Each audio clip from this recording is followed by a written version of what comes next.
Hello guys, welcome to my YouTube channel. কেমন আছো তোমরা? এখন আমরা কথা বলবো হচ্ছে তুফান সিনেমাটিক নিয়ে, যেটা এখন খুবই একটা কন্ট্রোভার্সিয়াল টপিক বলা যায় বাংলাদেশ এবং ইন্ডিয়ার মধ্যে। তো চলো এটা নিয়ে কথা বলা যাক। চলো, তো সব থেকে প্রথম আমি একটা কথা বলতে চাই যে তুফান সিনেমাটি রিলিজ হয়েছে 5 তারিখ শুক্রবারে বাংলাদেশে। কুরবানি ঈদের সময় রিলিজ হয়েছে, সেখানে মারাত্মক ব্লকবাস্টার একটা ট্যাগ পেয়ে গেছে, ব্যাপক লেভেলের অডিয়েন্স দেখেছে। ঠিক আছে, এরকম সিনেমা আগে হয়নি তাদের মতে, এটা বলে। তো এই সিনেমাটি নিয়ে বিশাল একটা অ্যান্টিসিপেশন তৈরি হয়েছিল এবং সেটা কোথাও না কোথাও এই ফিল্মটার জন্য খুব একটা অ্যাডভান্টেজ কাজ করেছে। সিনেমাটি বাইরে বিভিন্ন কান্ট্রিতে রিলিজ হয়েছে, সেখানেও ভালো রেসপন্স আছে। তো ফাইনালি কলকাতায় রিলিজ হয়েছে আমাদের 5 তারিখে, এবং কলকাতার অডিয়েন্স বিশালভাবে এটাকে নিয়ে এক্সাইটেড ছিল যে দেখা যাক বাংলাদেশে যখন এত একটা ম্যাসিভ কালেকশন আনছে, একটা ঝড় বলা যায়। তো নিশ্চয়ই সিনেমাটি মারাত্মক লেভেলের একটা সিনেমা হয়েছে। তো 5 তারিখে আসছে, দেখবো আমরা।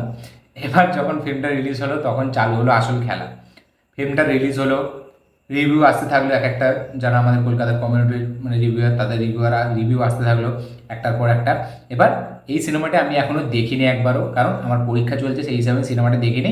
পরীক্ষা শেষ হলে সিনেমাটি দেখবো, তারপরে আমি রিভিউ দেবো। এবার এই সিনেমাটা আমি যে রিভিউগুলো দেখলাম, সেই রিভিউয়ে কিন্তু আমাদের কলকাতার কমিউনিটির যে ইউটিউবার আছে তারা যেগুলো বললো সেগুলো আমি দেখলাম। সেই হিসাবে এই ফিল্মটা একটা নাকি মানে খুব একটা ভালো ফিল্ম না, আমি যেরকম দেখলাম মানে কমিউনিটি রিভিউর হিসাবে। সবারই বলতে গেলে একমাত্র কয়েকজন আছে মানে যারা বলতে গেলে যে শুধুমাত্র মেগাস্টার শাকিব খানকে নিয়েই মানে তারা ভিডিও করে, এবং তাদের চ্যানেলটাই বলা যায় চলে ওই জন্য, এবং তাদের প্রত্যেকটা আপডেট শাকিব খানকে নিয়ে থাকে। তারা সিনেমার বেশি বাইরের দিকে যায় না। ঠিক আছে, তারা ওই শুধু শাকিব খান মধ্যেই সীমাবদ্ধ। এবং তারা যারা পার্টিকুলারলি শাকিব খানকে নিয়ে ভিডিও বানায়, তাদের যে রিভিউগুলো আমি কিন্তু সবাইকে দেখি, এমন না যে আমি আমি ওরকম দেখি না যে কে কোনো ফ্যান বেসকে টার্গেট করেছে, নিজের চ্যানেলে এ করছে, রিচ করছে। আমার মতে সবার যে যার একটা পার্সোনাল একটা আছে। ঠিক আছে, তার যে স্টারকে ভালো লাগে সে সেটা দেখতেই পারে। আমার নিজস্ব ফেভারিট স্টার আল্লু অর্জুন, আমি তাকে নিয়ে বলতে গেলে তাকে নিয়ে যেরকম আপডেট আমি পাই, আমি হাজারটা ভিডিও বানাতে পারি, কিন্তু আমার সেটা মোটিভ না। আমার মোটিভ হচ্ছে আমি সবটাকে ক্যাটার করবো এবং পুরো ফিল্মি জগৎটাই আমি আপনাদের সামনে তুলে ধরবো। তো যাই হোক, আমার কথা পরে। এখন কথা হলো এই যে যারা শাকিব খানের একমাত্র শাকিব খানকে নিয়েই ভিডিও বানায়, বা কাইন্ড অফ বলা যায় শাকিব খানকে নিয়েই তাদের চলে ইউটিউব, তো তাদেরই একমাত্র রিভিউ দেখলাম আমি, খুব ভালো। ঠিক আছে, প্রত্যেকটা সিন নাকি খুব ভালো হয়েছে এবং হেভি এক্সিকিউট করে ব্যাপক একটা সিনেমা বানিয়েছে। এবার যেহেতু আমি সিনেমাটি বানাইনি, সিনেমাতে আমি ঢুকছি না, সিনেমাতে আমি যাবোই না, কারণ আমি সিনেমাটা দেখিনি। যার যেরকম একটা পার্সপেক্টিভ, যার যেরকম রিভিউ যে যেরকম দিয়েছে, আমি যখন সিনেমাটি দেখবো তারপর আমার রিভিউ আসবে। এবার এই সিনেমাটির কালকে রিভিউ হয়েছে, তারপর সন্ধ্যে থেকে চালু হয়েছে আসল খেলা। কিছু বাংলাদেশের মানে ফ্যান্স আছে, ঠিক আছে, যারা বাংলাদেশের কিছু লোক আছে যারা এখন কলকাতায় এসে থাকে, তো তারা এই সিনেমাটিকে নিয়ে অনেক ক্রিটিসাইজ করেছে, সেই নিয়ে ইউটিউবাররা ভিডিও বানিয়েছে, যাদের মধ্যে প্রচুর ক্ষোভ আমি দেখতে পাচ্ছি।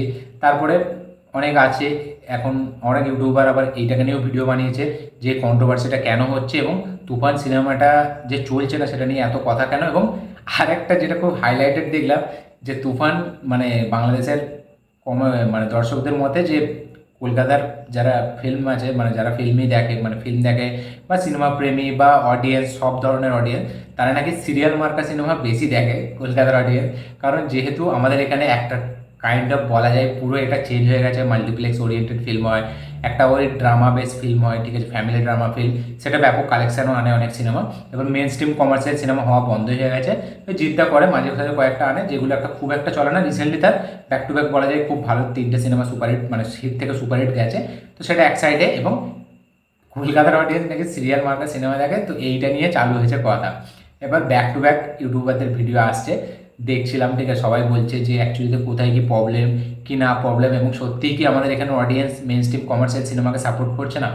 এবার সেটা কেন সাপোর্ট করছে না তার জন্য তো সিনেমাটা আগে দেখতে হবে, সেই হিসাবে বলতে পারবো।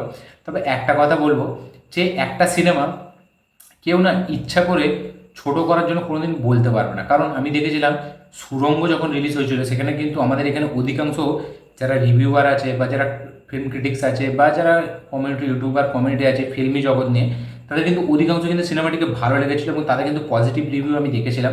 যদিও আমি সিনেমাটি পরে দেখি অনেক পরে, এবং আমারও সিনেমাটি পার্সোনালি খুবই ভালো লেগেছে, দারুণ একটা সিনেমা আমি বলবো।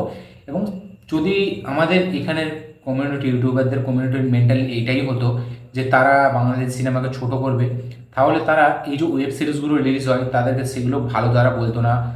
ঠিক আছে, বাকি অনেক সিনেমা যেগুলো রিলিজ হয়েছে, ঠিক আছে, হাওয়া বলা যায়, সেইগুলোকে তারা মাস্টারপিস বলতো না। বা রিসেন্টলি বলা যায় গোলাম মামুন রিলিজ হলো, সেটাকেও অত ভালো রিভিউ দিয়েছে। তো আমার মনে হয় না এটা যে শুধু একটা বাংলাদেশি জিনিস আসছে বলে সেটাকে ছোট করবে বলে কেউ কোনোদিন মানে কোনো হয়তো করতে পারে একটা দুটো ইউটিউবার, কিন্তু যখন সবাই করছে তার মানে এটা কখনোই মানে বলা যাবে না যে সবাই ছোট করতে চায়। তাহলে বাকি কাজগুলোকে কীভাবে ভালো বলছে? সুরঙ্গ তাহলে কেন সে ভালো বললো? কেন বাকিরা সবাই সুরঙ্গকে এত ক্রিটিক্যালি অ্যাক্লেম ফিল্ম বললো এবং রায়ান রাফির বেস্ট ফিল্ম বললো? তাহলে তুফানকে কেন বলছেন? এবং তুফানে আমি যেটা শুনলাম রিভিউয়ার, যে অনেক জায়গা থেকে নিয়ে কপি টপি করেছে এরকম অ্যালিগেশন আসছে, অ্যানিমাল কেজিএফের কপি এরকম উঠে আসছে। তো এবার আমি সিনেমাটা দেখিনি, এখন বলাটা ঠিক হবে না।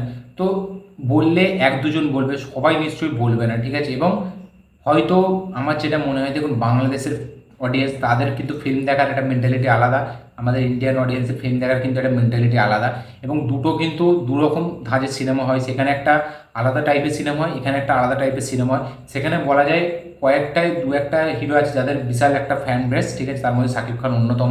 এবং সে কাইন্ড অফ একটা মেন স্ট্রিম সিনেমা আলাদা ধরনের করে, যেখানে কিন্তু যেইটা কিন্তু বলা যায় পার্টিকুলার ওইখানের অডিয়েন্সের জন্যই ভালো লাগে, এটা কিন্তু বাইরে ওই সিনেমাগুলো চলবে না।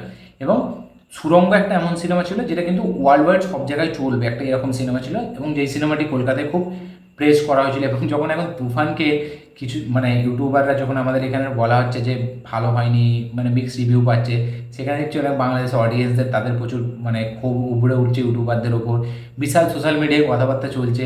আমাদের যারা এখানে শাকিব খানকে নিয়ে ভিডিও বানায় তাদের মধ্যেও বিশাল মানে ক্ষোভ দেখতে পাচ্ছি, ঠিক আছে। তারপরে মানে বিশাল কিছু চলছে তুফান নিয়ে, মানে এক তো রিচ বাড়ছে চ্যানেলের সবারই, ঠিক আছে, এবং তার সাথে সাথে যে এই বাংলাদেশের অডিয়েন্স যে এরকমভাবে বলছে যে আমাদের তোমরা মানে সিনেমা বোঝো না, ঠিক আছে, সিরিয়াল মার্কা সিনেমা দেখে অভ্যস্ত, তোমরা কি জানো, মানে রিভিউয়ারদেরকে তো ধুয়ে দিচ্ছে কমেন্ট বক্সে। আমি দেখছিলাম একটা কমেন্ট, মানে জঘন্য জঘন্য কমেন্ট।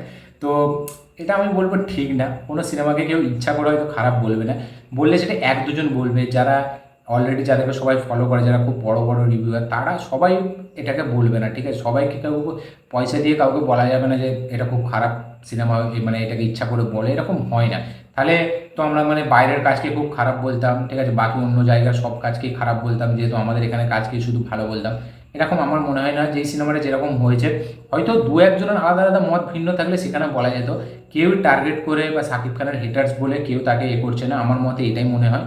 যারা এগুলো নিয়ে ভাবছে, যারা এগুলো কমেন্ট করছে, তারা ভুল করছে, এবং যারা এগুলোকে নিয়ে ভিডিও করছে তারাও মানে ভুলই করছে, যে এই সিনেমাটি খারাপ হয়েছে সেটার বিরুদ্ধে তারা করছে, যে খারাপ কেন বলা হচ্ছে, এগুলো কোনো মানে হয় না। একটা সিনেমা সত্যি ভালো হলে জেনুইনলি সবাই ভালো বলবে, খারাপ হলে জেনুইনলি সবাই খারাপই বলবে।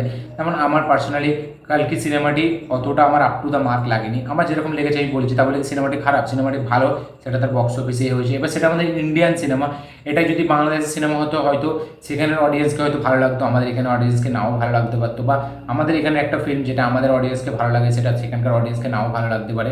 তো তুফানকে নিয়ে এখন বিশাল মানে কথাবার্তা চলছে, পুরো ইন্ডিয়া ভার্সেস পাকিস্তান হয়ে গেছে একটা এরকম সিচুয়েশান, ইন্ডিয়ান ভার্সেস বাংলাদেশ। দেখা যাক এটা কতদিন কি চলে। এবং মানে এগুলো জাস্ট মানে নেওয়া যায় না যে একটা ফিল্মকে খারাপ বলা মানে তার ফ্যান বেস একটা ক্ষোভ উবড়ে দেবে, এগুলো ঠিক না।